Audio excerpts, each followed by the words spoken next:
Bismillahirrahmanirrahim. Assalamualaikum warahmatullahi wabarakatuh. Alhamdulillah wassalatu wassalamu ala Rasulillah wa ala alihi wa ashabihi wa ma'wala amma ba'du. Alhamdulillah wassalatu wassalamu ala Rasulillah wa ala alihi wa ashabihi wa ma'wala amma ba'du.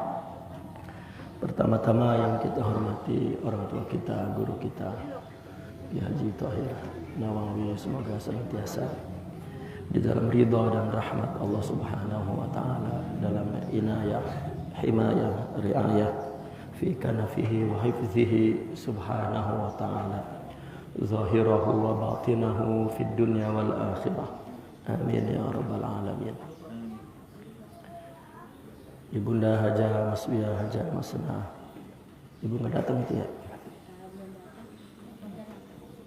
Semoga senantiasa dalam rahmat dan ridha Allah Subhanahu wa taala, semuanya disehatkan badannya, dijauhkan daripada segala keburukan dan penyakit zahiran wa batinan.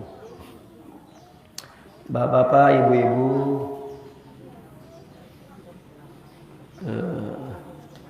ini kita sekarang ngaji tafsir ya. Tafsir Sufi ya. Disebut tafsir isyari, bukan tafsir yang dikaji dalam jurusan tafsir, misalnya di akademis, di UIN misalnya, atau di Al-Azhar Mesir sekalipun. Kalau disentuh mungkin hanya sedikit sekali. Tafsir ini hanya dibaca oleh pimpinan tariqat berabad-abad. Hanya orang sufi, ahli tariq yang membaca tafsir ini, dan yang menciptakan pun mereka. Karena tafsir ini didapatkan dari isyarat para aulia, maka disebutnya tafsir isyari. Mereka memahami bukan hanya makna kata, tetapi makna dari makna kata itu. Nah, oleh karena itu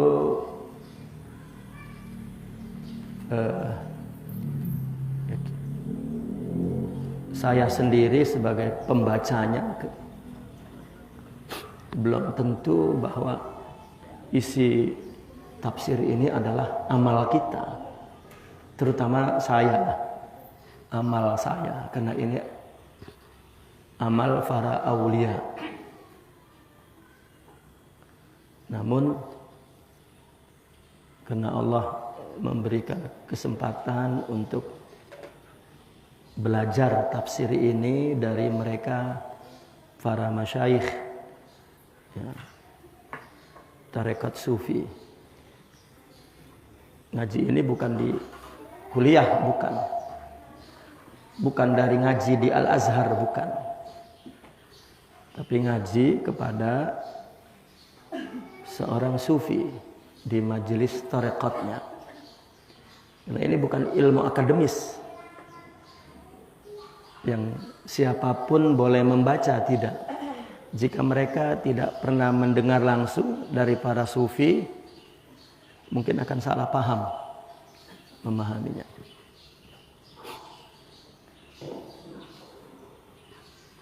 Adapun dorongan Al-Faqir untuk membaca kitab ini, pertama, hampir kebanyakan ulama, kalau kita tidak ingin katakan semua, menjauhi kitab-kitab seperti ini. Ya, kita boleh cek ya, di mana ada yang membaca kitab ini. Nggak ada, dijauhi.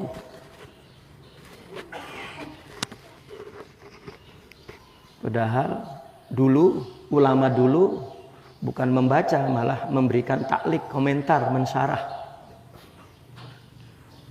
Contoh Al-Fakir dari Kairo pulang, enggak pulang ke Ceger, terus pulang ke Banten. Karena membaca satu sejarah bahwa Sultan Banten yang keempat membaca kitab ini. Itu sultan, bukan ulama. Bahkan membaca kitab Al-Insanul Kamil yang Al-Fakir baca di Masjid Maulana Hasanuddin. Mungkin kalau baca di Masjid Maulana Hasanuddin, baca kitab Tangkih, baca kitab Riyadus Badi'ah misalnya, mungkin diomelin sama Kiai Banten. Lu emang orang mana ujug-ujug main ngaji di sini baik?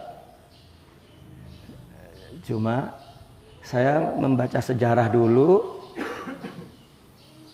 rupanya Raja keempat Banten itu adalah generasi terakhir yang membaca kitab-kitab seperti ini.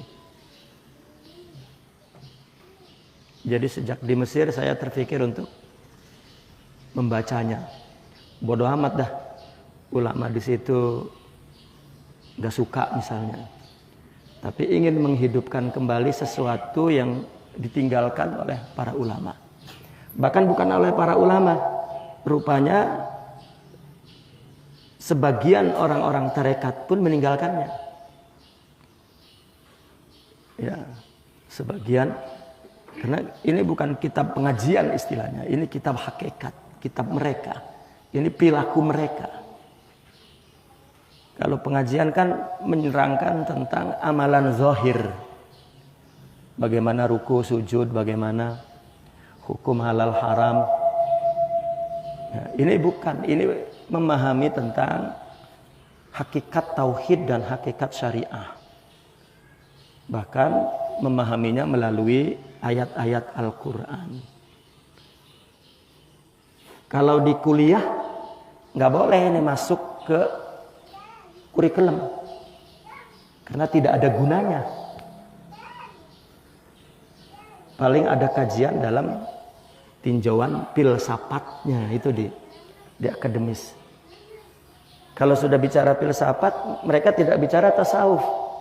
Nah, di situ kekeliruannya para profesor ahli filsafat mengkaji kitab hakikat para sufi, tetapi yang diangkat secara logika filsafatnya. Nah, atas realita itu dan tanggung jawab kami sebagai generasi ke depan, karena kita melihatnya ke depan, maka kita hidupkan kembali kitab yang banyak ditinggalkan oleh ulama ini. Maka mungkin jika ada yang kurang dipahami banget, ya memang betul. Ya. Saya menerangkannya mengikut apa yang saya dapat. Ibaratnya begini. Orang yang udah kawin dan melakukan malam pengantin baru berhubungan, berarti dia udah ngamalin hubungan suami istri. Kalau kata kita mah udah ngeranapin dah. Maka dia nggak cerita. Kalau dia cerita juga bahasanya nggak pelente gitu. Nah, orang yang udah pernah kawin paham. Yalah, biar lu nulis kayak apa, paham gua. Nyeritain malam-malam kan begitu. Nah, kita yang nggak ngalamin, ya, tidak punya hakikat di dalam dirinya, hanya membaca doang. Biar saya nerangin perlente tentang malam pengantin baru, lah kan belum kawin sayanya. Cuman baca buku doang. Mungkin kalau buku ini dikasih seorang wali, ya, dibaca, ini mah kurang danta ceritanya. Kalau gua ceritain mah dantaan lagi. Istilahnya begitu. Jadi apa yang kita ceritakan cuman ya, mengaji dari orang yang udah kawin, istilahnya begitu. Nah, saya umpamakan tentang perkawinan. Nah, karena mereka sendiri membuat satu analogi orang sufi, bahwa orang yang dekat kepada Allah itu orang yang nikmatnya seperti pengantin baru. Ya. Udah nggak bisa diungkapin dah. Kalau pengen tahu mah mendingan kawin dah, gitu. Nggak usah baca-baca. Nah, saya terdorong untuk membaca karena rupanya di seluruh Asia Tenggara ada pengkaji kitab ini, tetapi dari kelompok yang disebut abangan. Jadi baca kitab-kitab seperti ini nggak sembahyang. Dia mau udah tinggi, jadi nggak perlu sembahyang lagi, katanya begitu. Mengumpamakan kayak orang naik tangga. Syariat itu kayak tangga, kalau udah di atas tangga mah buang. Nah, ini satu kesalahan. Ya. Dan saya menemui orang-orang itu, baik di Banten dan di Cirebon. Karena ketika saya pulang, otak saya hanya sibuk 2 tempat itu saja. Saya pengajian bulanan di Banten itu sudah 10 tahun. Di Cirebon. Cirebon dulu saya duluin. Saya tinggal di Banten, tapi pengajian saya buka di Cirebon sebulan sekali. Bukan 10 tahun, mungkin sudah 13 tahun barangkali kalau di Cirebon. Setelah 3 tahun, 4 tahun, baru saya buka di Banten. Karena keluarga besar di Banten atau Cirebon banyak yang salah memahami ilmu hakikat ini. Dianggap ilmu yang paling tinggi dah nggak ada di dunia ini kecuali dia doang tersimpan di keraton, katanya. Dulu saya nggak berani ngomong begini, ya, takut tersinggung. Tapi setelah kita menjalani 10 tahun, ya macam-macam dah, apa baik udah dikatain, diapain dah, bodoh amat, nggak saya pikirin, gitu. Karena niat dan tujuan kita mulia. Arti mulia, saya mau ngaji, udah, ya, nggak pengen apa-apa. Lagian ngaji nggak dikasih amplop, saya ngasih amplop. Ya kalau mau nyari amplop, ya, cuman ingin memperbaiki pemahaman yang keliru itu. Ya mungkin mereka nih nonton nih. Ya, tapi berani saya sudah bicara seperti ini. Karena hak bahwa ada pemahaman yang salah di kelompok abangan itu. Jadi bau khurafat, bau sya'wazat. Dan itulah yang ya, Al-Fakir memperbaiki pikiran itu. Dan mereka punya persatuan. Ya. Persatuannya di seluruh Nusantara. Sampai ke Banjar, terutama di Banjarmasin pun banyak itu khurafat dalam memahami hakikat itu. Karena tokoh utama yang mengarang kitab hakikat itu ulama Banjar. Namanya Syekh Muhammad Nafis dengan kitabnya Durrun Nafis. Dan ke Palembang sampai ke Aceh. Nah akhirnya ya mungkin para ulama nggak suka dengan kitab ini karena nggak nyambung, ini ngomong apa ini? Ya nggak ada urusan. Ya, saya pun hanya memberikan benteng-benteng, paling nggak ketika menyentuh masalah itu tidak meninggalkan, tidak menuduh buruk. Ya. Di Cirebon saya nyampur dengan orang abangan, diomelin sama kiai-kiai pondok. Ngapain nyampur-nyampur? Ya. Soalnya mereka menjauhi ilmu-ilmu seperti itu. Dan juga ada beberapa perkataan ulama-ulama kita dulu, mungkin dalam konteks keilmuan tasawuf dan hakikat, disalahpahami, disederhanakan dengan pemahamannya yang awam. Dan ini juga ya, perlu apa namanya ya merasa terpanggil ya tanggung jawab ya, karena mungkin ulama-ulama tua nggak mikir ke depan, yang dipikirin masa lalunya saja. Tapi kita nggak punya masa lalu, yang kita pikirin ke depan tuh bagaimana, apa yang relevan dengan nanti, apa yang tidak relevan, apa yang hanya adat tradisi bukan agama, apa yang agama, maka kita perbaharui. Setiap generasi mesti ada masalah pembaharuan dengan generasi yang lamanya. Baiklah. Ya, keturunan. Beri keke. Kang, beri. Bismillahirrahmanirrahim. Ayat yang lama nih, yang berapa bulan ya? 6 bulan yang lalu, Masya Allah. Kayaknya udah lupa. Desember lah, iyalah. 6 bulan yang lalu pisan.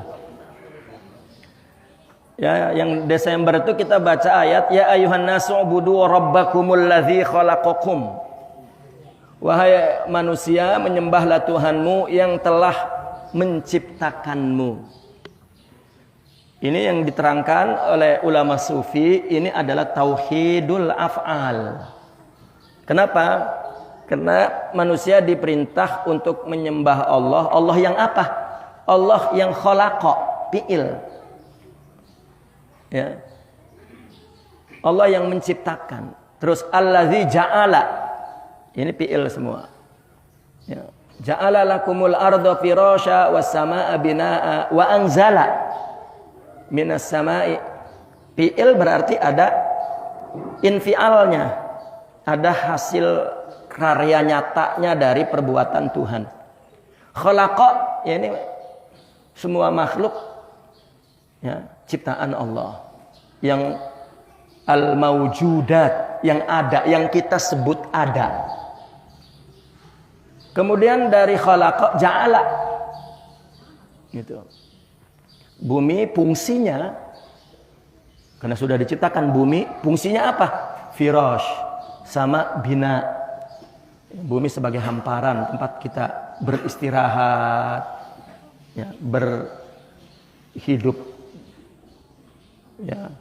Wasama sebagai bina, sebagai atap. Bahkan setelah itu langit udah diciptakan, Allah turunkan air menumbuhkan pohon-pohon. Nah ini adalah infialat minal af'al, karya hasil kerja dari perbuatan Allah. Maka dari tauhid ini orang sufi Imam Ibnu Arabi menerangkan bahwa ayat ini menanamkan tauhid fi'il. Artinya tauhid fi'il, fi'il kan ada infialnya, maf'ulnya. Ya, maka seluruh yang ada di dunia ini kita harus pandang satu perbuatan Tuhan. Tidak ada yang tidak dilakukan oleh Allah. Baik berupa khalaqa, ja'ala dan anzala. Kita nih misalnya bikin anak sama bini, ya bukan kita yang menciptakan. Tetap akidah kita nggak berubah. Ini ciptaan Allah, bukan ciptaan ente sama bini. Coba itu tauhid, bagaimana memahaminya? Itu tauhid fi'il. Karena kalau kita emang pengen, kita mah yang bikin, kita pengen 20 anak, orang bisa. Saya pengen 12 dari satu bini, dapat 6 doang. Dapat 11 itu dari 3 bini ge. Nah kalau pengen nambah lagi anak, mau nambah lagi bininya, kan begitu. Ya. Ini ngomong begini sambil izin ini sama bini begini. Mumpung ada. Ya artinya bukan kita yang bikin. Pengen anak laki-laki banyakan perempuan. Saya 4 laki-laki, pengennya mah laki-laki. Saya pengen punya anak perempuan, takut banget, takut. Ya. Ya karena diceger banyak banget perempuan, nggak bisa ngejagainnya kita. Nah kalau laki-laki mah bodoh. Diceger banyak banget perempuan, janda semua, yang muda, yang tua. Bagaimana ngejagainnya itu? Atas nama ailah keluarga. Kalau laki-laki mah bodoh amat, mau jual mau bangun, mau nyungsem. Di pikiran saya mah anak itu pengen laki-laki, malah laki-laki 4 doang. Perempuan sampai berapa tuh? Lupa dah. Artinya ini tauhid fi'il namanya. Nah, orang ngomelin kita itu juga tauhid fi'il. Fi'il Allah. Kan orang fi'ilnya. Nah, orang itu kan contoh adanya Allah. Maka orang gak ada zatnya, ada sifatnya, orang juga ada fi'ilnya, ada hasil kerjanya. Coba kalau enggak ada jalmanya. Lah orang paham pisan, ilang kita punya anak datang berdebuk dari langit. Enggak tidur dulu sama bini. Yang kata kita mah bikin anak, lagi nengan yang enggak dikasih anak sampai 5 tahun belum bunting-bunting baik. Yang kagak pengen, beranak. Yang disalahin, lu tidur mulu. Lah itu dia tidur baik, enggak punya anak. Nah ini kan di sini dilematik nih. Orang sufi sudah selesai. Kita makan melihatnya zahir. Mereka sudah pandangannya dari hati nurani yang bersih itu. Maka mereka memandangnya orang mu pagi muanage Allah fi'ilnya udah. Nah mereka membuat perumpamaan begini. Antara fi'il Allah dengan fi'il kita. Dengerin Bu. Ini perumpamaan antara fi'il Allah dengan fi'il kita. Kalau kita ngelihatnya itu perbuatan orang. Lalu di sini dikatakan ini perbuatan Allah. Jadi perumpamaannya begini nih. Kita ngangkat apa namanya nih ya? Meja ya. Meja kan ini berat. Kalau kita kan bisa ngangkat dedewekan. Kalau bocah umur 2 tahun ilok bisa ngangkat ini. Lah ora. Cuman kita suruh angkat, tong angkat meja tong. Padahal mah kita Pak 100% yang ngangkat kita. Bocah mah cuman gitu doang. Kita puji, hebat buat lu tong. Bangga dia, wah ngangkat. Itu kita tuh. Kata kita mah boleh kita, bukan. Nah ini jika tauhid fi'ilnya tumbuh di hati, ya, maka dia melihat apapun yang dilakukan orang itu perbuatan Allah. Termasuk yang dilakukan dirinya, terutama itu perbuatan Allah. Coba kata Allah, nahnu narzukukum wa iyyahum. Lu ngapa kawin takut, kata Allah. Yang ngasih rezeki lu gua, mereka juga ntar anak bini lu gua. Padahal yang sungsang sumbel kita, Pak. Ya, Bu. Sampai ibu-ibu ngebantuin lakinya nyari duit ya. Bahkan sekarang mah banyak capaian bininya. Saya mengaku, terutama bini saya. Ngaku saya mah udah. Sebelum melotot bini saya. Ya, emang lu nyari duit katanya gitu. Ya artinya kita udah nyari duit. Padahal Allah narzukukum wa iyyakum. Kulu wamshu fi manakibiha, silakan berusaha.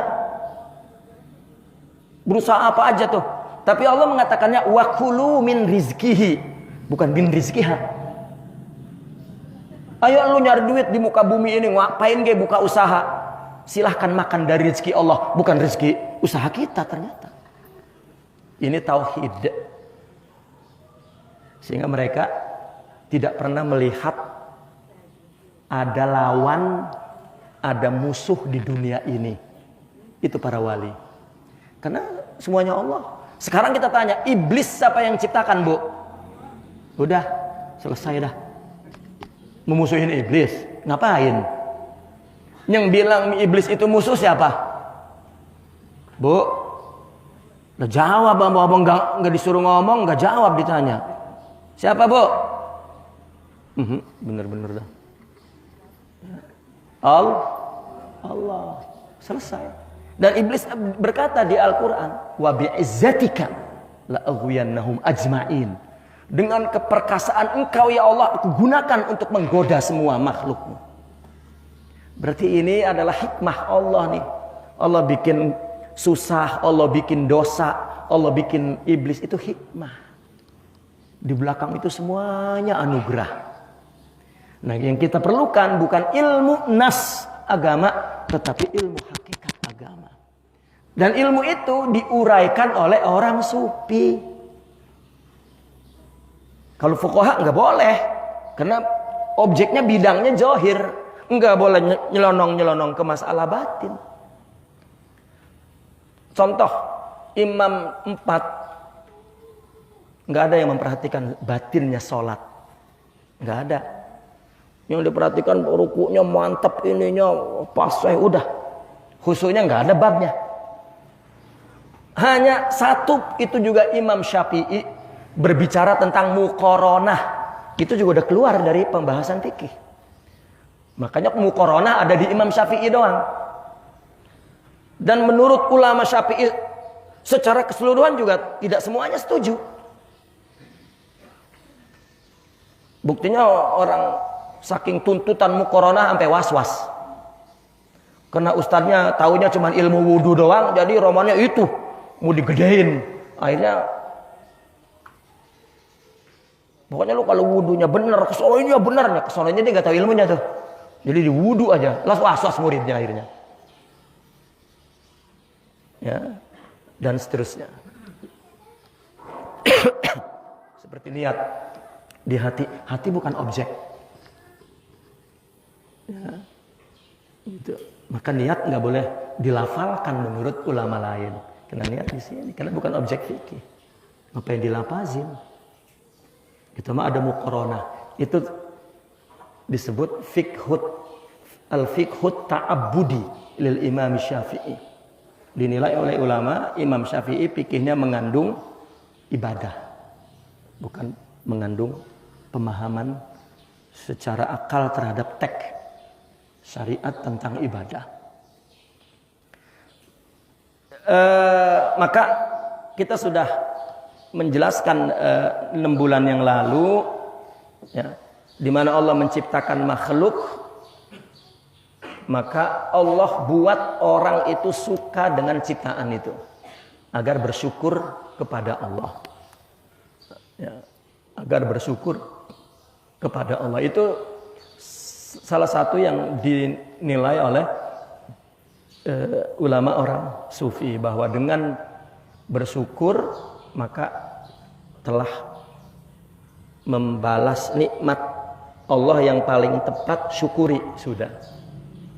Nah, syukuri itu bagaimana? Ketika melihat perbuatan Allah, maka dia syukuri. Pertama dia melihat bahwa ini perbuatan Allah. Apa ini ajaran tasawuf. Apa aja yang terjadi di dunia ini tidak ada manusia yang salah secara hakikat. Ya. Nah, lalu yang salah dalam arti bahwa itu timbul dari ciptaan manusia. Karena begini, salah ini penjelasan hakikat. Kalau dalam syariat mah orang nggak sembahyang salah, orang nyakitin orang salah, apapun masalahnya. Orang menghina orang salah, orang melanggar larangan agama salah. Karena Allah menyiapkan pahala dan dosa. Ini tidak dirubah. Ya. Tetapi ketika kita melihat orang itu salah, kan dari keterangan syariat tuh. Kalau nggak ada syariat mah, dari mana kita tahu itu salah? Sedangkan iblisnya aja, nafsunya aja, dan segala keinginan maksiat Allah yang menciptakan secara penciptaan. Nah, inilah namanya ujian agar dia lari kepada Allah dalam taat dan dalam dosa. Nah, makanya kata Imam Sidi Abdul Qadir, banyak orang taat malah yang merasa besar dirinya. Banyak orang maksiat dirinya hina. Orang sufi melihatnya yang hamba Allah itu yang maksiat. Kenapa? Karena Allah kasih dosa, dia hina. Padahal Allah kasih dosa itu artinya Allah tidak kasih taat. Allah nggak punya dosa, kok ngasih dosa? Allah nggak punya sifat buruk, kok ngasih sifat buruk? Tetapi oleh syariat disebut, ketika orang tidak punya sifat, ketika orang punya sifat buruk, berarti Allah tidak memberi sifat baik. Di syariat namanya itu buruk, itu saja. Nah, buruk dan baik itu umpama tiada dan ada. Umpamanya begitu. Allah kan ada. Kalau Allah belum ciptakan, berarti sifat ada Allah belum Allah jelmakan. Katakan begitu. Bukan Allah menciptakan tidak ada. Contoh begini. Ya, orang tidak redho. Itu kan buruk. Ya, kata siapa? Kata agama. Kenapa? Karena Allah belum kasih dia sifat redho. Udah. Bukan Allah ngasih dia sifat tidak redho. Bung tidak ada. Nah itu maksudnya. Jadi ketika tauhid ini, ketika orang berbuat buruk, dia memandangnya, dia tidak dikasih sifat baik oleh Allah, maka keluarnya buruk. Tetapi Allah timpahkan ke kita. Berarti itu ujian untuk kita. Orang itu, lah terserah itu mah urusan Allah. Mungkin nanti dia insaf, tobat, diterima sama Allah. Kita masih marah. Nah, di perkara itu tuh, tasawuf tuh. Ya. Bahkan kata mereka, sampai ada begini orang sufi menyebutnya. Mungkin Allah, ini harus dipahami nih perkataan nih. Ada perkataan orang sufi begini. Wali lebih pemaaf dari Allah. Coba itu. Bahaya itu kata-kata. Ya. Dan bisa disalah pahami. Tidak. Karena begini. Sederhananya begini. Kan kalau kita salah sama Allah, Allah maafin. Kita nggak salat, kita mohon ampun, udah Allah maafin, hapus, udah dosa itu. Kita punya salah sama orang, minta maaf sama Allah, dihapus nggak? Nggak dihapus.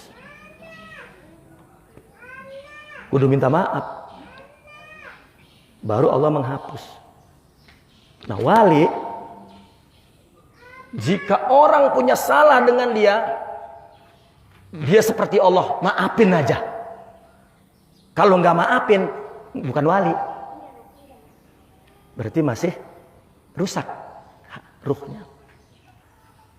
Karena dia wakil Allah. Gitu. Bahkan para wali itu sudah memaafkan sebelum orang salah. Kitab-kitab mereka begitu menerangkan. Dan itulah salah satu jiwa kewalian. Nabi Pak dihina orang itu yang menghina pengen ngelihat tersinggung, nggak dapat Pak. Dilihat matanya tetap aja berbinar-binar, cerah, terang, penuh mahabbah, penuh cinta, penuh maaf, enggak. Tapi jika Allah disinggung, marah. Padahal Allah Maha Pengampun. Jika dihina Al-Quran, jika dihina agama, yang haram dihalalin, yang halal diharamin, perang.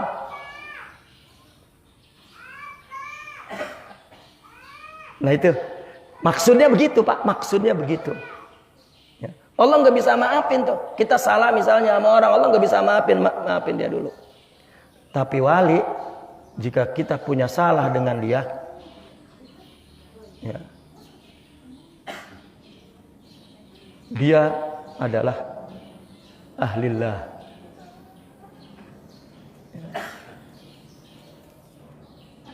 Makanya kita lihat perilaku para aulia. Orang jahat dengan dia sampai mau membunuh misalnya.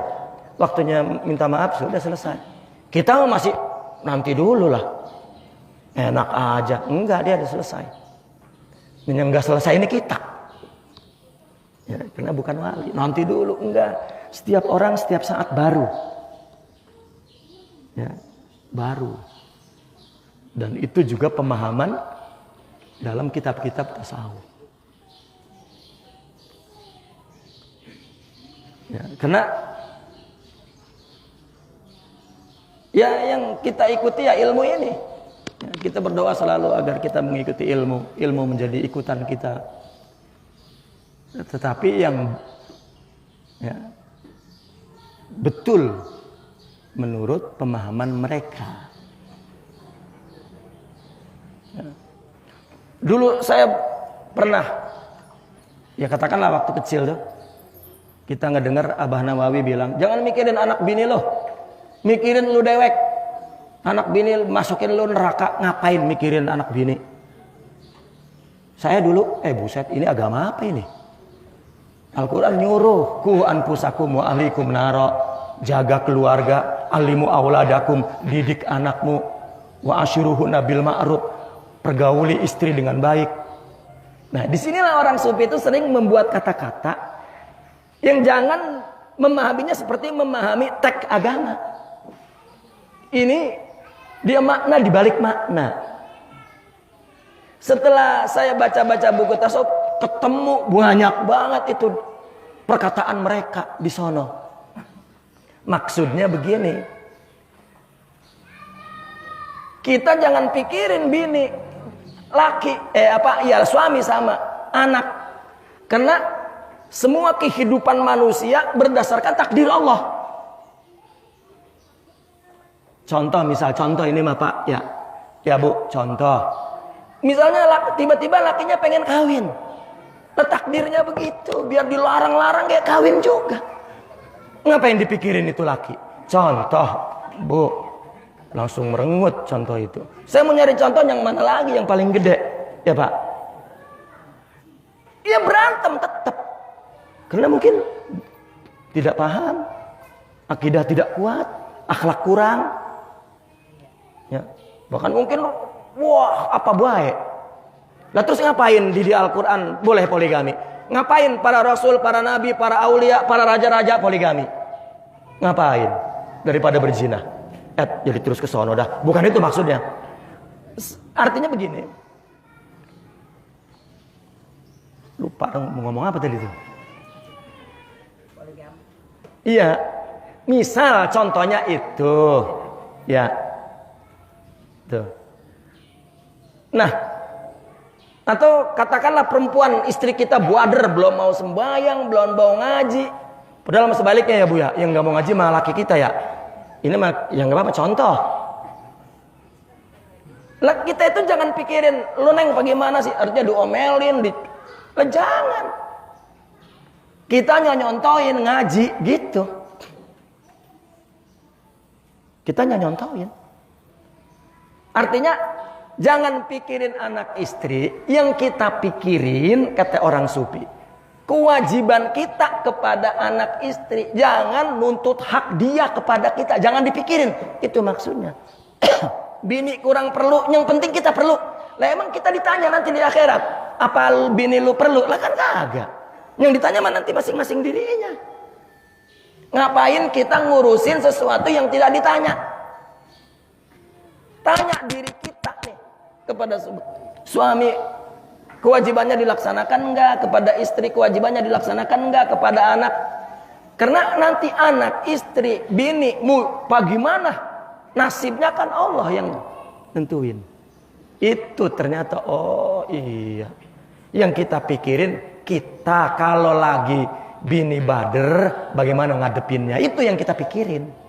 Jangan diomelin, gampar.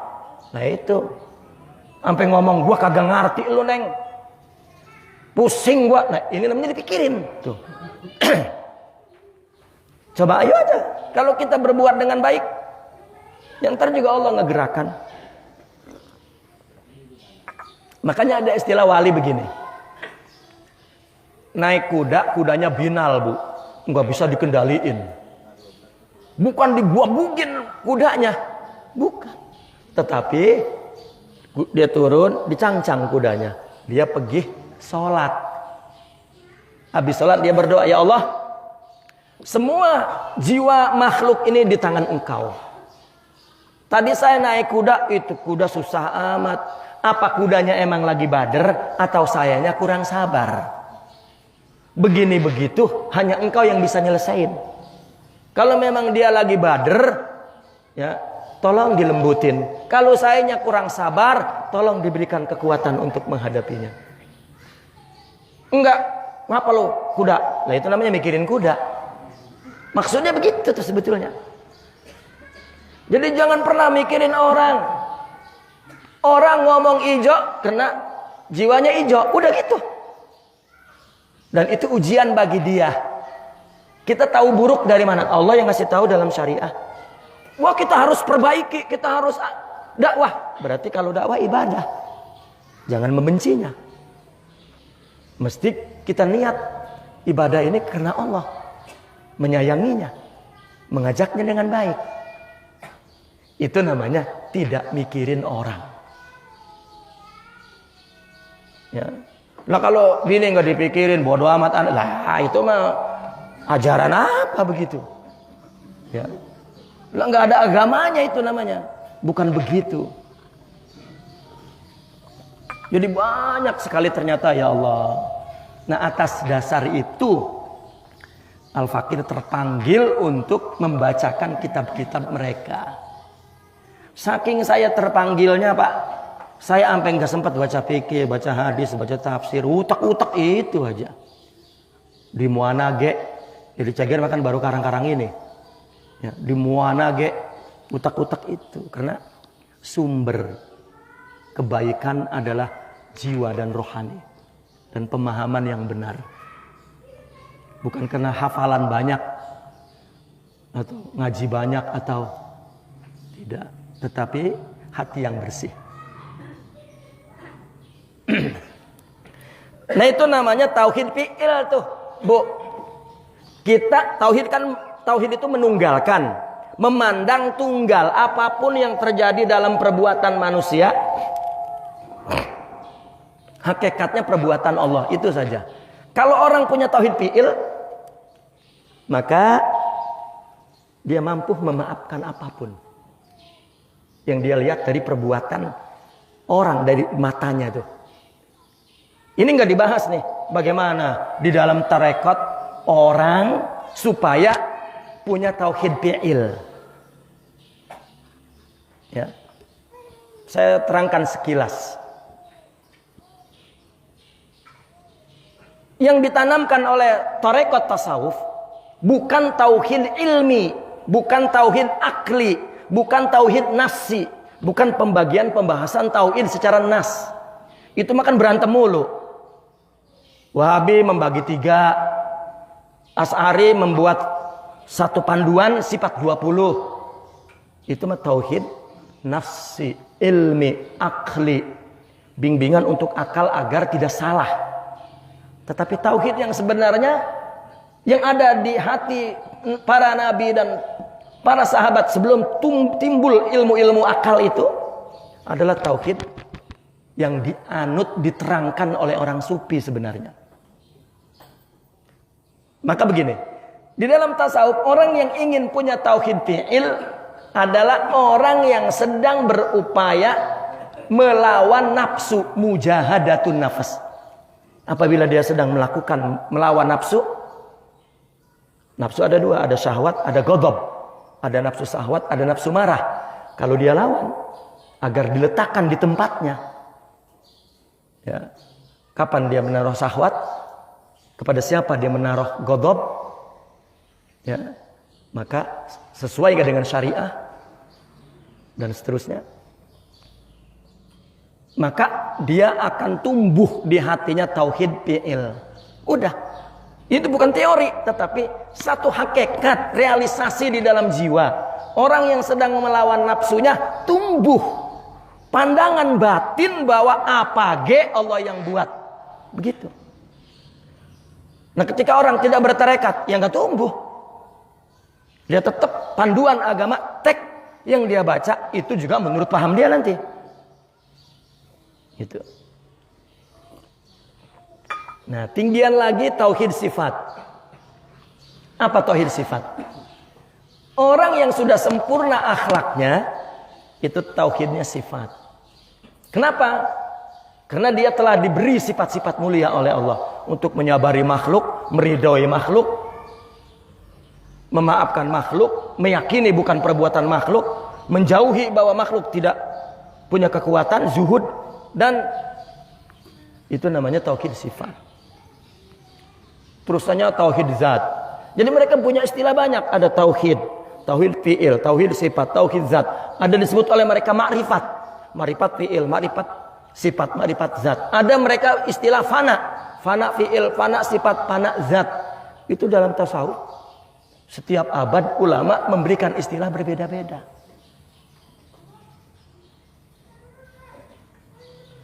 Nah, kita melihat sebagian orang tarekat, saya melihat fenomena nih di Asia Tenggara. Mereka menjauhi ilmu. Ya. Makanya sering saya menyinggung. Syekh Abdul Qadir Al-Jilani, orang yang tarekatnya Qadiriyah, tiap acara baca manakib. Setiap manakib dibaca bahwa Syekh Abdul Qadir mengajar 13 ilmu. Nah, terus ngapain itu? Pengikut tarekatnya jauh dari ilmu. Nah, ini namanya tradisi. Tarekat ngebebek dengan tradisi yang ada tanpa ilmu. Atas dasar itu kita ingin potong agar generasi selanjutnya tidak demikian. Nah, sehingga ya, dikenal orang sufi, orang bodoh. Dikenal tuh oleh kiai-kiai di pondok. Padahal keterangan dulunya enggak begitu. Ya. Dan seterusnya. Taib. Nah, kita udah selesai itu baca tauhid yang bulan lalu. Itu saya cuma menyimpulkan. Terus kita sambung ke halaman 41, walama asbata itu. Walama asbata tauhid istadalla ala isbatin nubuwah. Ayat yang kemarin dibaca dari ya ayuhan nasu ubudu ila fala taj'alu lillahi andada wa antum ta'lamun, itu bicara tentang tauhid pun sebatas tauhid fi'il. Ya, diterangkan kemarin secara ringkas. Orang nggak bisa tauhid sifat kalau fi'ilnya belum punya. Orang belum bisa tauhid zat kalau tauhid sifatnya belum punya.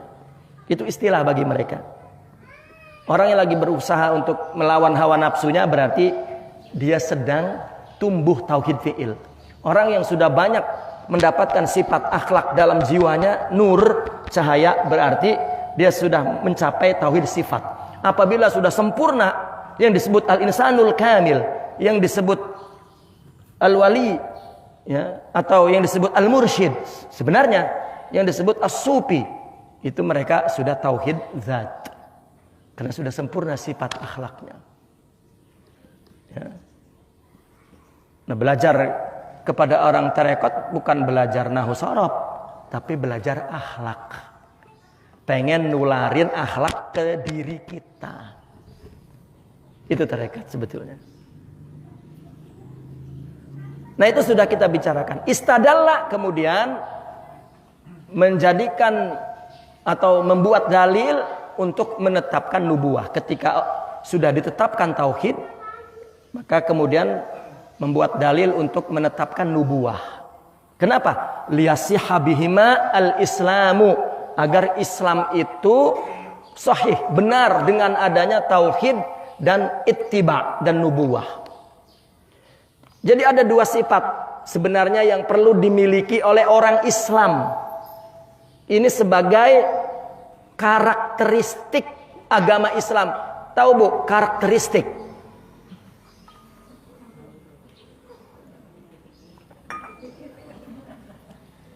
Tik.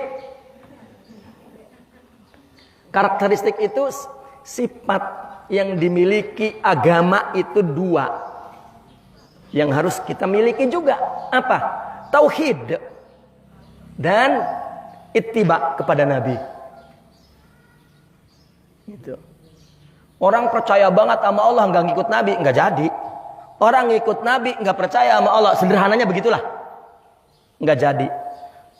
Yang lebih tingginya, orang ngikutin Nabi, alim ilmu syariat, tidak tauhid hakiki ini, itu pun kurang tinggi di sisi Allah. Itu maksudnya.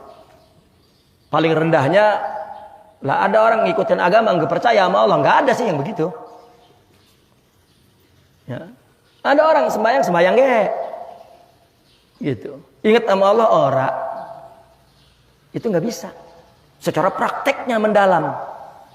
Kita sholat itu full ingat Allah. Kalau enggak berarti masalah tauhid hakikinya itu yang kosong. Meskipun kita sholat enggak berhenti udah berpuluh-puluh tahun sama jamaah-jamaahnya. Tapi ketika tauhid itu kosong, tetap tidak tinggi di sisi Allah. Artinya bukan aulia. Nah itulah persoalan tauhid dari tingkat rendah sampai tingkat tinggi tetap sama pembahasannya, tapi berbeda-beda. Ya.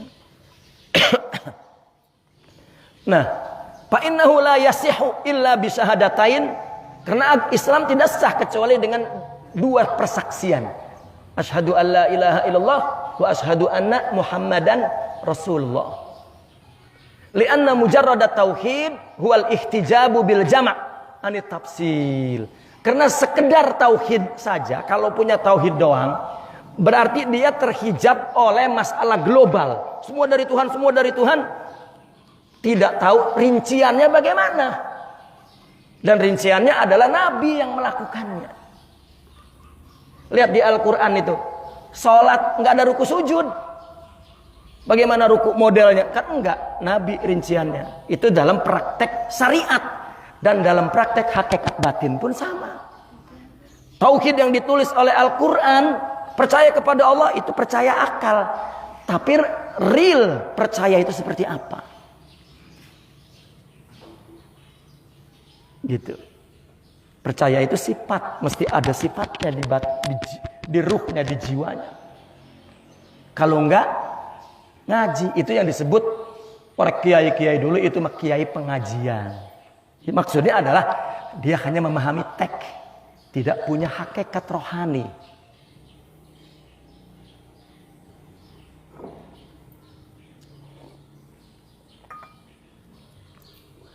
Wa huwa mahdul jabri. Ini mengakibatkan kepada kemurnian Jabariyah. Udahlah, memang semua dari Tuhan, iblis dari Tuhan, ngapain dari Tuhan? Ya udah. Diam gak? Tidak. Maka disempurnakan dengan penjelasan Nabi tentang semua dari Allah itu. Gitu. Kata orang sufi begini. Kita dikasih taat itu rahmat dari Allah, ditakdirkan taat. Kita ditakdirkan maksiat itu hikmah dari Allah. Bahkan ada yang lebih tajam lagi, taat itu ibadah zahir, maksiat itu ibadah batin. Coba ini ya, perlu ke apa ya? Ke tajaman. Sebetulnya bukan ketajaman akal, kebersihan hati sebetulnya. Jika bersih hatinya, maka dia akan memandang makna kebenaran dari perkataan itu. Nah, Syekh Abdul Qadir yang berkata, "Rubba ta'atin awrasat izzan wastikbara wa rubba maksiatin awrasat zullan wan kisara." Berapa banyak orang dikasih taat jadi sombong. Berapa banyak orang dikasih maksiat mana jadi hina dina. Kudunya Pak, orang tuh merasa rendah sama orang lah kita. Itu karena diomelin apa karena dikasih duit Pak? Apa? Kita nih rendah-rendah sama orang, hormat, suka. Itu karena dikasih duit, dikasih rumah, dikasih gaji, enggak ngapa-ngapain kayak. Atau diomelin mulu. Mana yang kita punya rasa hormat, rasa rendah, rasa hina? Sama yang diomelin.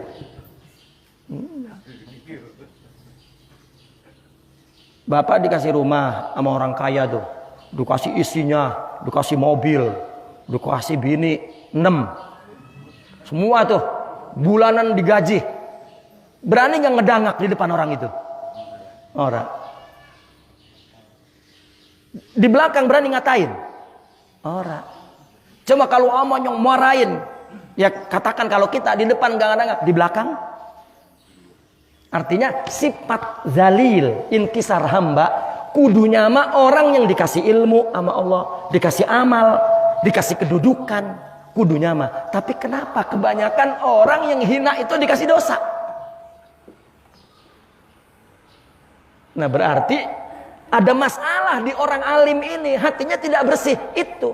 Ini yang dibahas oleh tasawuf. Ya kalau tidak sampai ke sana ya nggak ada urusannya dengan itu. Itulah yang mereka katakan itu kiai pengajian. Itu maksudnya tuh. Tapi kalau kita bahas lagi bukan buruk. Ya. Ya bukan buruk, itu penilaian wali. Karena mereka ingin meningkatkan lagi. Bukan berhenti nuntut ilmu. Bukan. Karena amal itu bagaimanapun yang diterima oleh Allah berdasarkan ilmu. Itulah maka saya suruh ngajinya megang kitab. Jangan modal kuping. Besok kan mati. Berarti kita benar-benar menjalanin nuntut ilmu dari lahir sampai mati. Nama enggak ini? Saya lagi emang nyari supaya gerah, lagi demam enak, gerah jangan kipas. Nah itu maksud mereka seperti itu. Ya karena orang yang punya ilmu itu ada dalilnya lagi sebenarnya mah. Ada satu hadis nanti di akhirat Pak, para ulama itu dipanggil sama Allah, yang alim-alim itu dipanggil sama Allah. Nah yang paling paham kan tentang Allah dari wahyunya adalah mereka. Tetapi mungkin di antara mereka banyak yang tidak mengamalkan secara hakiki. Makanya ketika dipanggil sama Allah di akhirat yang paling malu dia. Jadi dipanggil itu ada yang jalannya nunduk.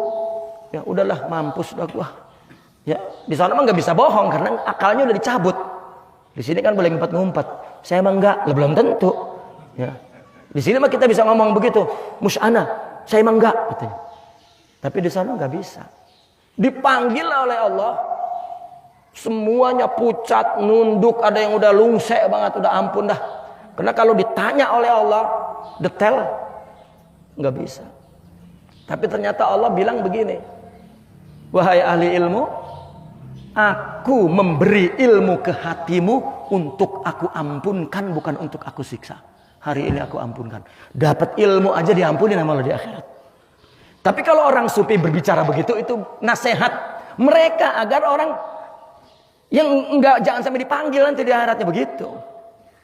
Karena mereka para aulia bi ghairi hisab. Ya. Imam Junaidi ditanya, apakah Anda mendapatkan Lailatul Qadar di bulan Ramadan? Apa jawab Imam Junaidi? Enggak, saya setiap saat mendapatkan Lailatul Qadar. Coba. Apa dalilnya tuh? Bingung kan? Tapi mereka punya argumentasinya. Kita kan sering dengar orang berbuat satu saat sama dengan 20, 30 tahun, ibu ada 70 tahun. Itu bukan asal buat. Itulah yang pakai kebersihan jiwa. Gitu.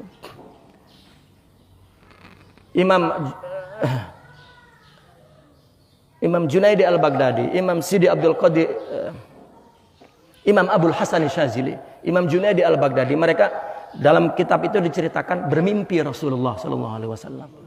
Di mana orang yang membaca selawat 1 kali kepada Rasulullah, Allah akan menurunkan rahmat 10. Mereka mimpi ketemu Nabi dalam mimpi masing-masing. Wah ini kesempatan untuk nanya hadis ini. Tapi ini dalam konteks keilmuan, nggak boleh dijadikan dalil, tidak boleh. Dalam konteks keilmuan. Tetapi dalam hal kusyuf, kasyaf. Ini memang itulah ilmu mereka. Ya kalau di universitas atau di pesantren nggak ada ngaji tentang kasyaf, nggak ada. Ini kan kita mengaji semua tentang kasyaf mereka. Gitu. Tetapi kalau kita sudah menguasai ulum syariah itu akan ketemu pembatasnya itu.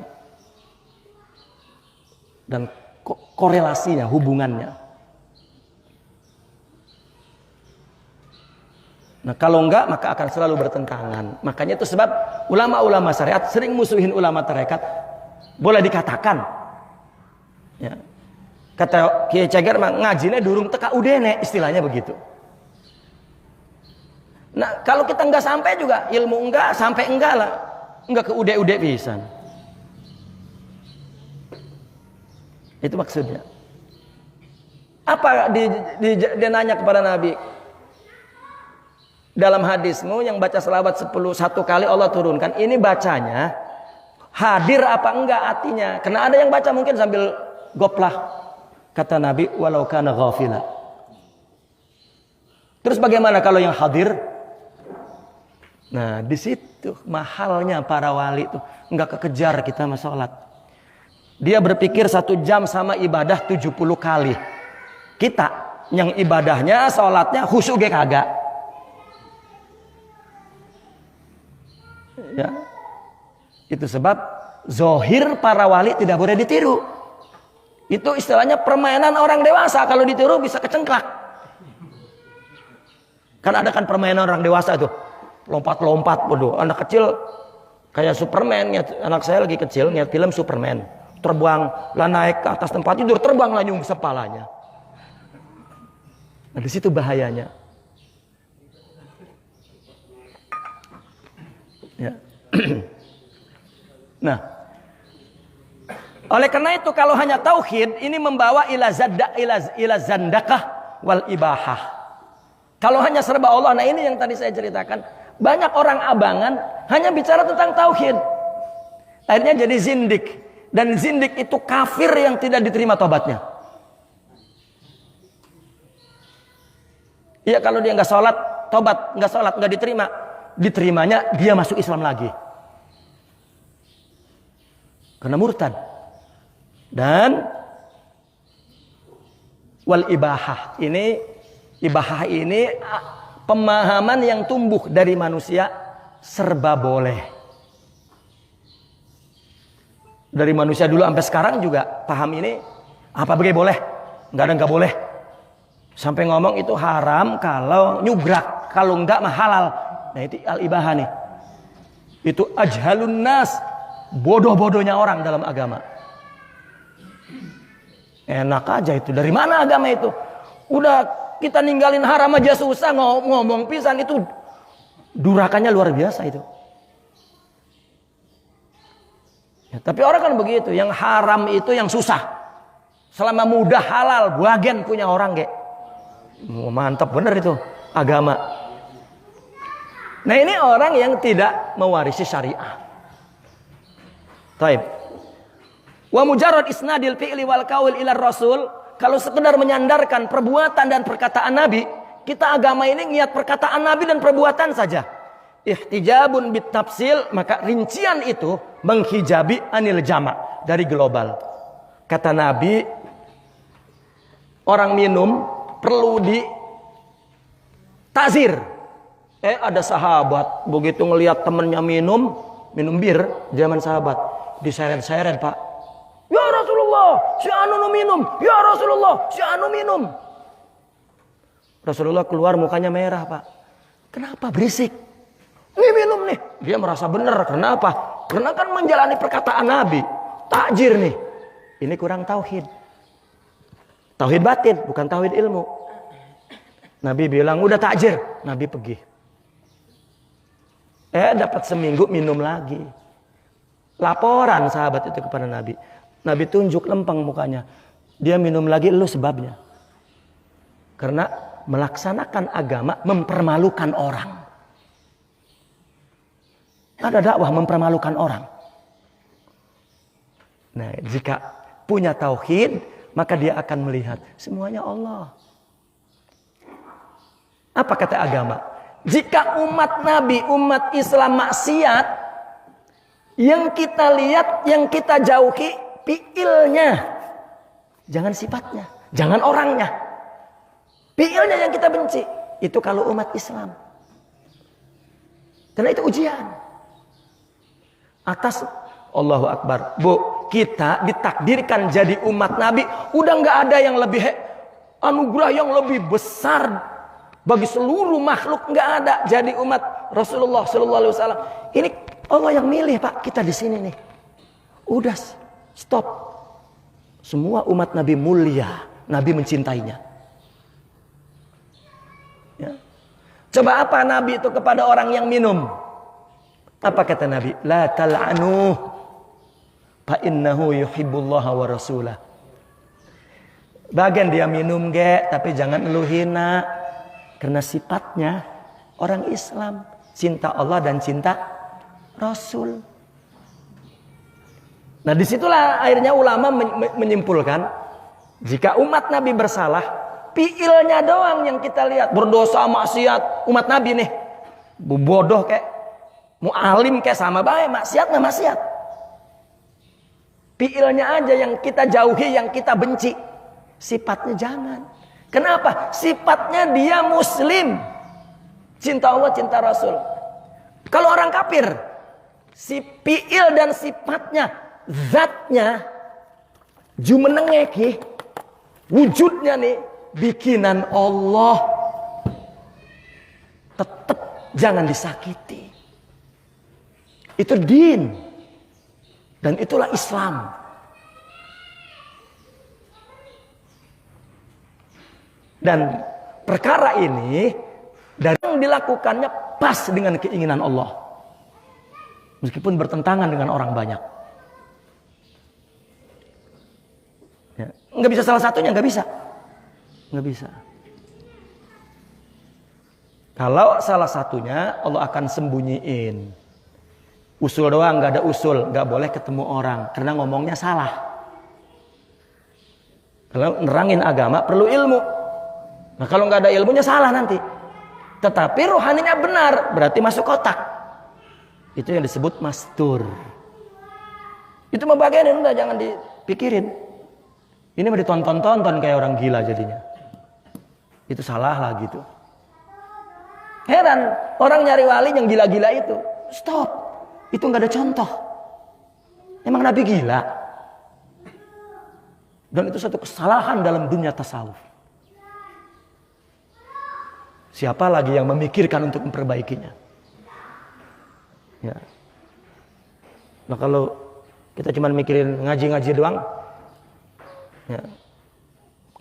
Ngaji pemasukan ya udah nggak tahu apa yang harus dilakukan untuk memperbaiki cara orang beragama, cara memahami agama ini. Taib.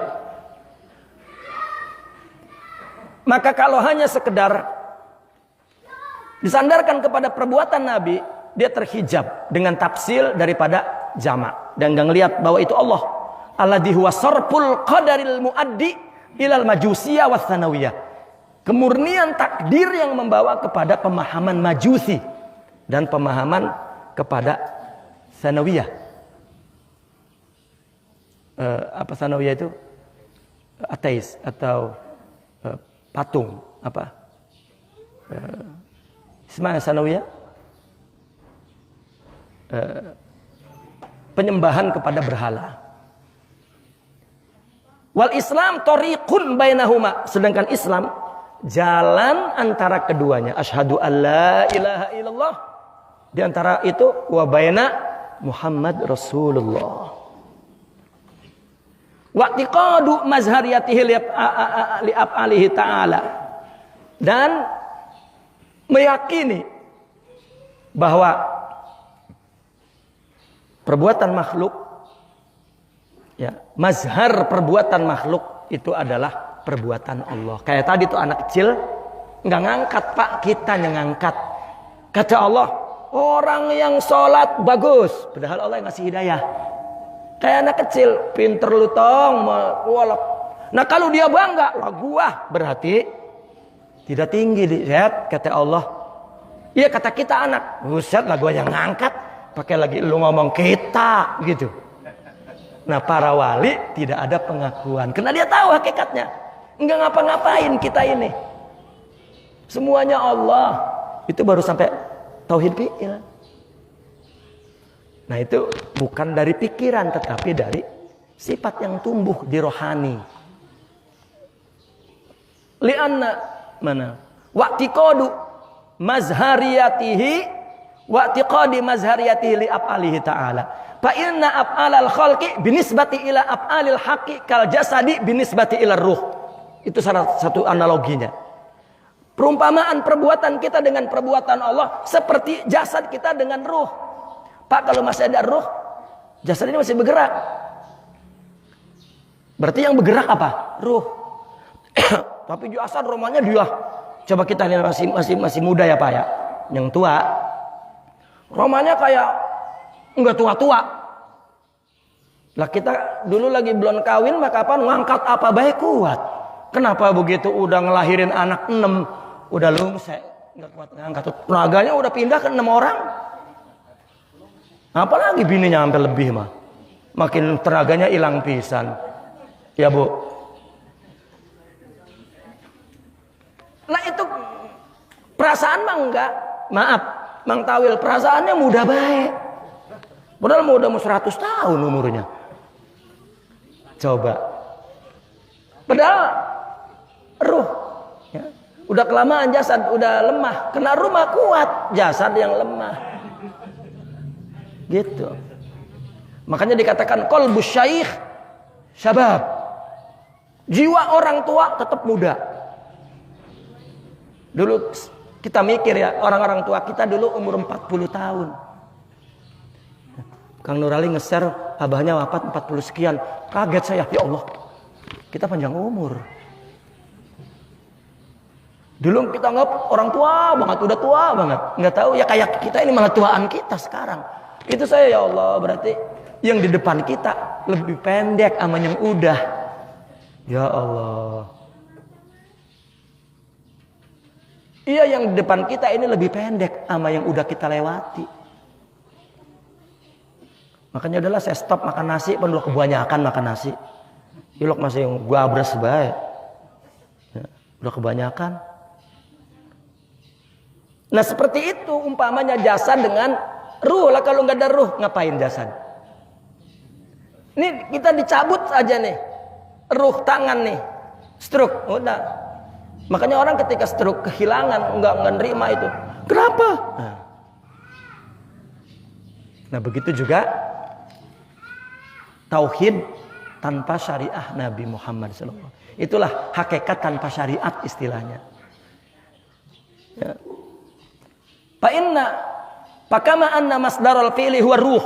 Sumber perbuatan adalah ruh. Tetapi wala yatimmu illa bil jasad. Kalau nggak ada jasad bagaimana? Contoh begini Pak. Tauhid kalau tidak ada ibadah, di mana? Tauhid kan abstrak. Kalau nggak ada ibadah, di mana? Maka orang masih sholat berarti punya tauhid sudah.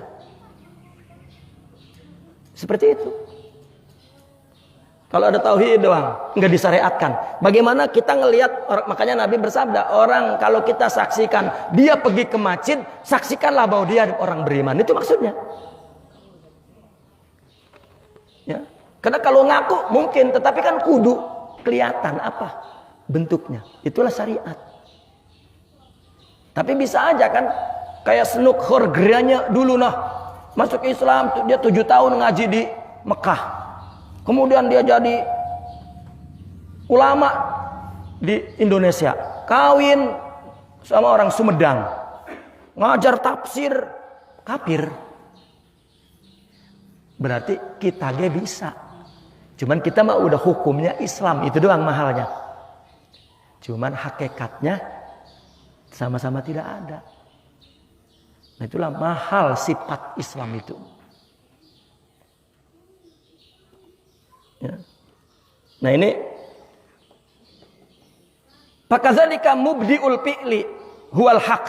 Begitu juga yang menciptakan mula-mula perbuatan itu adalah Allah. Wala wala yazhar illa bil khalqi. Enggak akan muncul kalau enggak Allah ciptakan. Perbuatan kalau enggak Allah ciptakan enggak muncul. Jadi perbuatan kita. Enggak. Ya, kalau kita enggak Allah cabut lah. Penciptaan gerak di tangan udah enggak bisa. Mundarinya kemana? Makanya kata Syekh Abdul Qadir Al-Jilani dalam kitab Futuhul Ghaib, orang makrifat itu ada dua. Katanya. Dua-duanya enggak betul katanya. Satu di akhirat nanti, baru percaya semuanya Allah. Kedua, kalau Allah kasih stroke seluruh tubuhnya, sampai ngedip juga stroke. Ternyata selama ini bukan kita yang ngegerakin. Allah. Pak Wali, Pak jadi tuh. Ilok Wali nungguin stroke. Untuk ngakuin bahwa semua dari Allah. Saya baca kitab itu, ya Allah, kita jadi wali nungguin stroke bener-bener dah. Kalau sekarang mah rasanya kita baik yang gerakin. Nah inilah kekeringan tauhid hakikat. Kekeringan warisan dari tasawuf.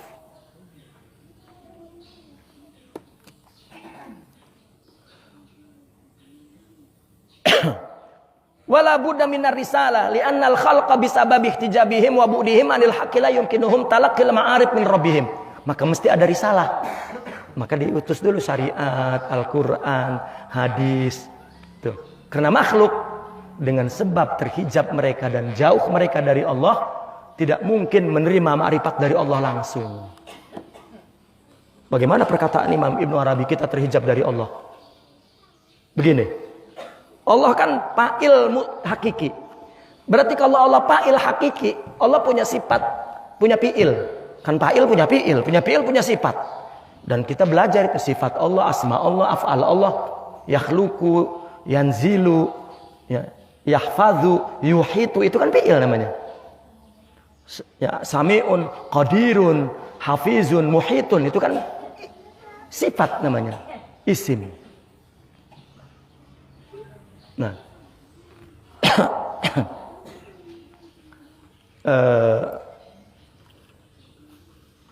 kenapa nggak langsung bisa terima dari Allah? Ya, karena terhijabnya begini.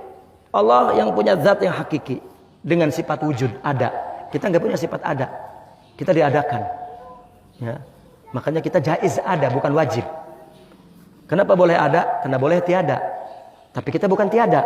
Karena kalau tiada ya tidak ada. Kenapa ada? Terusnya ke sana. Nah, lalu Allah punya sifat. Kita punya sifat. Allah punya fi'il. Kita punya fi'il. Kalau nggak ada kita, di mana kita mempercayai Allah? Itulah kata tauhid yang diajarkan di ibtidaiyah. Tai kebo menunjukkan ada kebo. Nah kita ini tainya ini umpamanya. Berarti menunjukkan ada yang ngeluarinnya. Yang menciptakannya. Dan yang dikeluarinya sama. Ada zatnya, ada sifatnya, ada fiilnya. Nah ketika udah jadi diri sendiri sempurna, ini yang disebut jauh. Karena kita ketika sudah Allah ciptakan, ini jadi ciptaan. Kalau kita mundur perbuatan, kalau kita mundur ilmu Allah, kalau kita mundur zat Allah, sebelum kita dibikin oleh fiilnya dan ada di sini, berarti ada di ilmu. Dan di ilmu sifat, bukan kita. Dan isi makhluk semua itu adalah isi ilmunya dulu. Dan kita adalah maklumat fi ilmi. Bagaimana Allah nggak tahu, kita isi tahunya? Ya'lamu kha'inatal a'yun wa ma tukhfis sudur. Itu mah bahasa. Di dalam orang sufi lebih dari itu penjelasannya. Makanya para wali yang dikasih ilmu ini kepada wali, Allahu Akbar, dia ngelihat nggak ada yang enggak dari Allah, itu maksudnya. Ketika ilmu ini dikasih oleh Allah, dia ngelihat, nah ilmunya dikasih sama Allah. Ya, dan itu apa? Jelas dijelaskan dalam kitab buku mereka tuh. Yang disebut ma'rifat adalah ilmu. Makanya kasyaf dan seterusnya. Huwa ya'lam bi'ilmih. Nah, pada saat itu dia udah nggak ngaku dirinya udah. Nah itulah para wali kenapa takut banget dengan Allah. Takut diambil apa yang dia punya. Nah seperti itu. Nah nggak langsung. Tetapi ada analisa begini. Ketika di antara Nabi Isa dan Nabi Muhammad SAW 500 tahun nggak ada risalah. Ada nggak orang percaya kepada Allah di situ? Ada. Dari mana?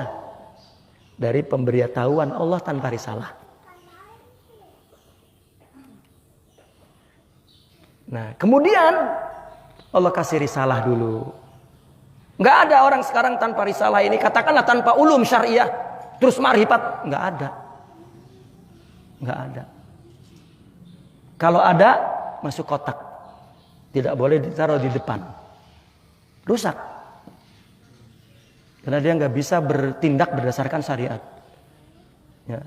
Maka hukumnya majnun. Orang gila makan diangkat taklifnya. Lagi lama Pak sama, mau gila harta, gila tahta, gila wanita, gila Allah, sama gila mah hilang akal, nggak ada hukumnya. Sama gila mah, mendingan gila. Ya, apa gilanya sama aja. Gitu. Mau gila mah gila Allah, ya sama. Mau gila apa kek? Kalau sampai gila benar. Tapi gila yang dimaksud oleh orang sufi hub. Lain kalau itu. Kayak kita demen banget sama bini romannya. Itu gila namanya tuh. Semua dikalahin, bini ge diturutin. Itu namanya gila. Gila cinta. Bucin ya. Ya. Fayajibu wujudu wasitotin yujanisu biruhihi syahidati lil haqqil hadratillah. Maka wajib adanya perantara. Perantara ini yang sejenis dengan ruhnya, karena ruh yang menyaksikan Tuhan.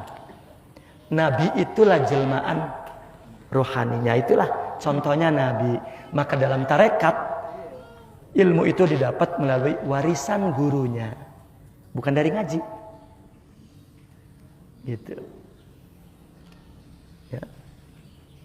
Nah maka para sahabat itu mengambil syariatnya dari Nabi dan mengikuti rohaninya dari Nabi. Maka itulah timbul keanehan orang-orang bertarekat menjauhi ilmu. Nah ini tarekat apa iki? Dan itulah yang disebut tarekat taqalid. Taqalid maknanya tradisi.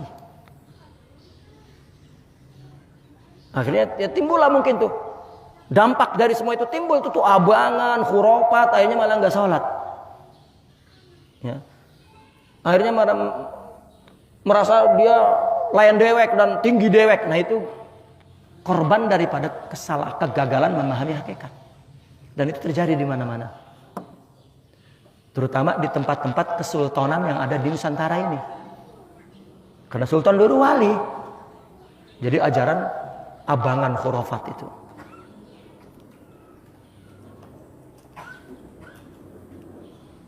Wa binafsihil mukhalatati lil khalqi rutbatil basyariyah. Dan juga yang sesuai dengan jiwanya, yang bercampur sudah dengan makhluk yang rutbahnya basyariyah, pangkatnya basyari. Nabi rohaninya Allah, katakan begitu, sempurna maksudnya. Jasadnya insan. Ana basyarun mislukum yuha. Gitu. Tapi wala yantiqu anil hawa in huwa illa wahyun yuha. Basyarun laisa kal basyar. Nah maka